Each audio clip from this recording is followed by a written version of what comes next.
No. Women's cycles don't make them crave macho men. What do women want? According to one long-held psychology hypothesis, the answer to that question depends on when in her menstrual cycle you ask her. When she's not fertile, she wants a nurturing homebody. When she's ovulating, she wants He-Man. Now, new research, available on the preprint website Cyarziv, but not yet published in a peer-reviewed journal, casts doubt on this ovulatory cycle shift hypothesis. Heterosexual women aren't especially drawn to masculine hard bodies when they're fertile, the study finds. Instead, they just think all guys are a little hotter at this time.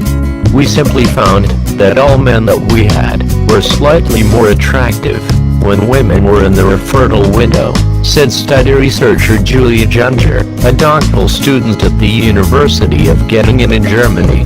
They did not really distinguish between masculine or not masculine men. The power of the menstrual cycle. Psychologists who study human evolution and how hormones impact the human psyche have been arguing for years about how and whether the menstrual cycle affects how women act. Research dating to the late 1990s suggested that when fertile, women became more attracted to macho, high testosterone men. Think bulging muscles and chiseled jaws. But in the non-fertile phases of their cycle, they seemed more open to feminine men. Perhaps, evolutionary psychologists said, women evolved to clinch long-term relationships with sensitive sorts, while cheating on their mates during fertile periods, to secure better genes for their offspring. This was a controversial idea, of course. And the research backing it up was no less controversial. Most studies involved asking women when they'd had their last menstrual cycle, and then extrapolating, based on a 28-day calendar, when they would be fertile. Fertile and non-fertile women were then asked to rate pictures of macho and not-so-macho men based on attractiveness. The problem, Junger told Life Science, is that women's cycles vary widely, so counting the days from the last or subsequent period can't prove for certain that she was ovulating or fertile on any given day. Many studies also used very small sample sizes of women, so small, Junger said, that in many cases they shouldn't have been able to statistically uncover the results they claimed to find. This led Junger and her colleagues to suspect that many of the studies reporting a change in masculinity preferences over the menstrual cycle might simply be false positives or statistical flukes. A final problem is that many studies try to control for outside variables like skin tone or health by using computer-generated images, Junger said. These CGI male bodies weren't always realistic. Macho man. In the new study, Junger and her team decided to tackle all of these problems. First, they gathered 157 women between ages 18 and 30, and asked them to come to the laboratory to rate images of male bodies 4 times across 2 menstrual cycles, twice when fertile and twice when not fertile. To make sure they could pinpoint ovulation, the researchers measured key ovarian hormones in the women's urine and saliva on test days. They also used saliva to measure testosterone, which varies throughout the menstrual cycle, and the stress hormone cortisol. Finally, the researchers used images of male bodies taken from photographs of 8 real-life guys in their skivvies. The team also pre-registered all their methods and hypotheses by uploading them to an open science website, a movement to increase transparency and honesty about scientific research.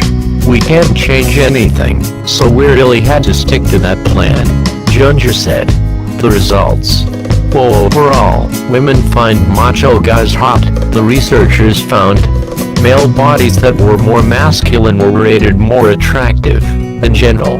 Unsurprisingly, stress seemed to be a libido killer, as women with higher cortisol levels rated all dudes as less attractive than women with lower cortisol levels.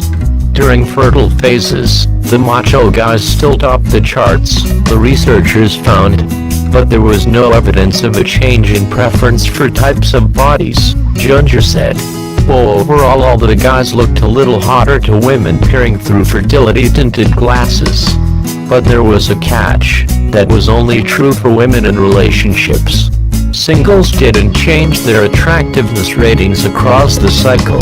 It's a mystery as to why only coupled-up women might be drawn to macho bodies when fertile, Junger said.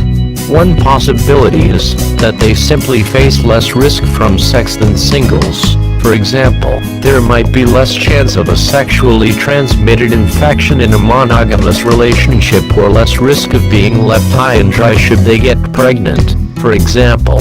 Another possibility is that women in relationships might have slightly different hormone profiles than single women, said James Roney, a psychologist at the University of California, Santa Barbara, who was not involved in the current study. If that were the case and the hormones are driving the effects, you're just more likely to see the effect in women in relationships, Roney told Live Science. The study undermines the notion of fertile women as evolutionarily programmed to cheat, Roney said, calling the new research really well done. Ideally, he said, there will be more research on masculinity and female preference to show whether the ovulatory shift hypothesis is truly dead. Junger agreed, pointing out that there are other types of masculinity, like angular facial features and deep voices, that our study didn't address.